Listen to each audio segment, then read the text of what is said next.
Components and styles make larger projects infinitely more manageable. But even still, when we have tens or even hundreds of pages, the pages themselves can share a lot of repeating structure. Think things like navigation bars, footers, or even properties of the page itself, like width, padding, or background color. One, it's a shame to have to repeat the same work every time we create a new page. And two, making a simple change, like switching your navbar to fixed positioning, could mean having to tweak page after page after page. This is where layout templates in Framer come in, allowing us to take repeating global elements and properties and save them as a template, which not only makes creating new pages much faster and keeps pages more consistent, but also gives us a central place to make global changes to pages across our entire site. Let's take a look at how layout templates in Framer work. Before we jump in, layout templates have some awesome tricks up their sleeve when it comes to more advanced interactions and animations. And we have an awesome video by Benjamin where he digs into that stuff. In this video, we'll just hit the basics, but I'll put a link to Benjamin's video in the description below for when you're ready to get into the crazy stuff. Let's start by creating our first layout template. There are a few different ways to create a layout template, but I'll start with the little trick that I use most often. I know I want my navbar to be part of my template since I want it on every page of my site. So I'll right-click on the navbar itself and choose Create Layout Template. I'll give it a name like Main Layout. And before I click Create, I want to point out that this modal gives us a heads up that this first template will be applied to all pages automatically, which is great, saves us a step. Just like components, we edit a layout template in a dedicated canvas view. Let's take a look at the anatomy of this whole thing.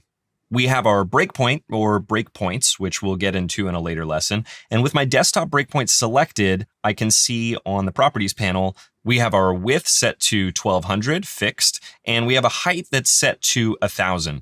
Now the height is automatically going to adapt to the content of each page that our template's applied to. So we can largely disregard this. We can just increase or decrease the height as we're editing the template if we need more or less space for ourselves here. And within our breakpoint, we have the navbar because I right-clicked on it and created this layout template from the navbar, which adds it automatically. And we have arguably the most important part, we have this placeholder frame here. And the placeholder frame here represents all of the content that's going to be populated from each page that this template is applied to. So right now, we're not going to see anything, but when we go to our pages after we're done here, we're going to see the content of the pages appear within or in place of this placeholder. So let's make sure our layout template has everything that we want to apply to every page. We have our navbar. I want that on every page. We have the content, which is going to replace the placeholder, and we're just missing our footer. But I do have a footer component that I've created. So I'll head to the assets panel. I will grab the footer and I will drag it here to the bottom to insert it. And it might look like the placeholder area got squashed, but again, this is going to expand or contract to fit the content of the page once the template's applied. So let's take a look and see what happened. I'm going to head back to the home page, and there is my navbar. Now you can see this little dashed line around it, which reminds me that it's part of the template and not part of this page. And in fact, when we go look at the layers panel, we no longer see the navbar as part of the page content. It's no longer here. So it's kind of out of sight, out of mind. It gets inherited from the template that's applied. And we can see the template that's applied by selecting the breakpoint itself. You'll see the name of it at the top of the properties panel. But I do see my footer here, and that's because I had the footer included as part of this page content when I applied the template. So applying a template to an existing page, you may have to clean up some of that duplicated content. So I'll just delete the footer since it's getting inherited from the layout template. And now you can see that really the only content on this page is the hero section up here and the features section down here. The rest of it is coming directly from that layout template. And if I head to my pages, we can look at pricing, we can look at blog. They've all got that navbar and they've all got that footer. Again, our first layout template gets applied to all of our pages automatically, but we can also apply or remove templates on a page-by-page basis. To choose which layout template is applied, we can select the breakpoint, and here at the top of the properties panel, we see the name of the template that's applied. We can click to switch to a different template if we have several of them that we've created, or we can hit the minus sign here to disconnect this page from the template. And in doing so, all the elements that were part of the template will disappear. And similarly, if you have a page that doesn't have a template applied, you can click the plus sign to add a template, and you can choose which one you want to have applied from the little drop-down menu here. You can also edit a template from here, or you can just double click on any element that's part of the layout template on the canvas, and it'll bring you back into that dedicated canvas view where we can make edits to the template itself. And when it's time to manage our layout templates, we head to the same place we manage all of our other assets, the Assets panel. You'll see a list of all of the layout templates in the project at the very top. From here, you can create new layout templates too by clicking on the plus icon, or create folders to organize your templates as you create more and more of them. And from the overflow menu for each template, you can edit, which you can also do by just clicking once on the name, rename, which you can also do by double clicking on the name, duplicate this whole template, or delete it. You'll of course run into situations where your first layout template doesn't mesh perfectly with the content of a page. On this last page of my site, the navbar is above the hero area, just like it sits above the page content on every other page. But on this page, I'd really rather the navbar overlap this blue background and be an inverted variant with white text and a white CTA button. Your first instinct might be to create another layout template for this page and other pages like it, but much like we learned about components in the previous lesson, we can use variables to make a layout template much more flexible. Let's try creating some variables to make our first layout template work for this page too. So again, to edit our layout template, I'm just going to double click on the navbar since that's an element that's part of the template. And then here we are in the dedicated canvas editing the template itself.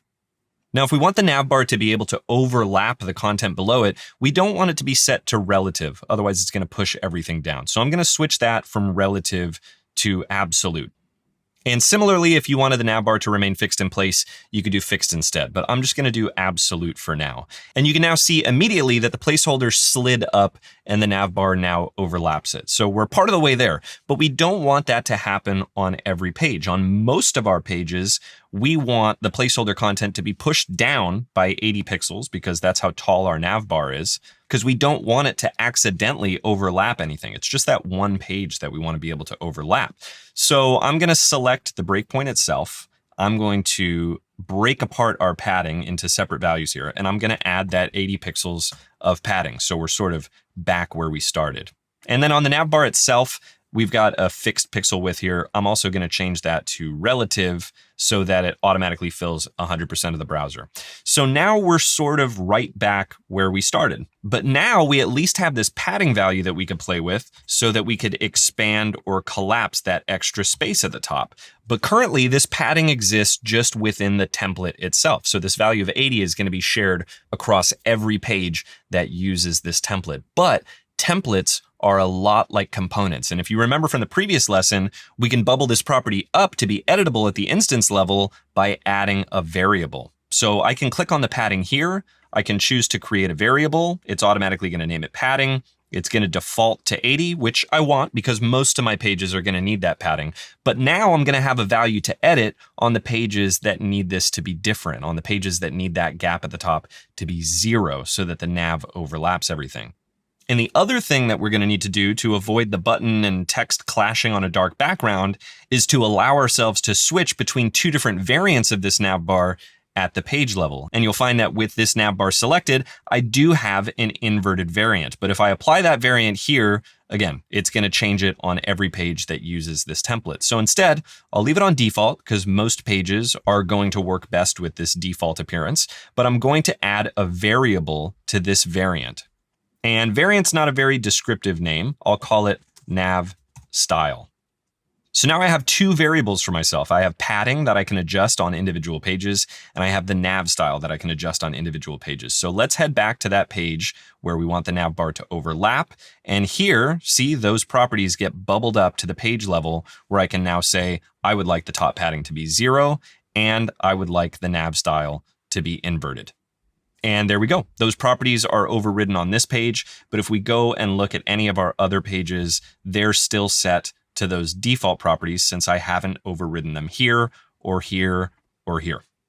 Now, another way to go about this, just to push things even further, is since I know I'm only ever going to want this to be 80 or 0, I'm not going to want it to be anything in between. I'll show you a little trick. I'm going to double click my navbar to go back in and edit the layout template here. And I'm going to go back to variables. And instead of having this padding variable that allows me to type in whatever number I want, I'm actually going to get rid of that. I'm going to right click and remove it. I'm instead going to click the plus sign, and I'm going to add a toggle variable. And this toggle variable just gives me a yes or no question. And what I'm going to do is I'm going to name this top padding. Do I want the top padding? Yes or no? And right now, there is no difference between choosing yes or no because it's not connected to any value yet. But if I come over here to the padding property and I choose to add a variable, rather than creating a new variable, I'm going to set an existing variable. I'm going to choose my existing top padding variable. And what I'm going to do is I'm going to convert that yes or no into 0 pixels or 80 pixels. So I'm going to choose convert. And here I can say, when yes, let's have that add 80 pixels of top padding because yes, we want padding. And when no, let's have it set to 0 pixels of top padding because no, we don't want the top padding. And that's it. Now we have a yes or no variable that's going to translate to 80 pixels of top padding or 0 pixels of top padding. So let's go back to this page. And right now top padding is set to yes because that's the default. And again, that's what makes sense for most of our pages. But if I switch it to no, no equals 0 top padding. If I switch it to yes, yes equals 80 pixels of top padding. So now I don't have to worry about getting any math right. I don't have to worry about getting my numbers right, remembering how tall the top nav is, remembering it's 80 pixels. I just have one simple variable for yes or no. And there you have it.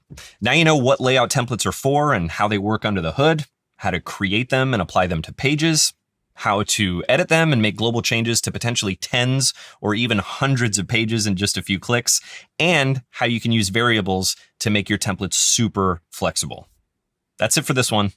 I'll see you in the next one.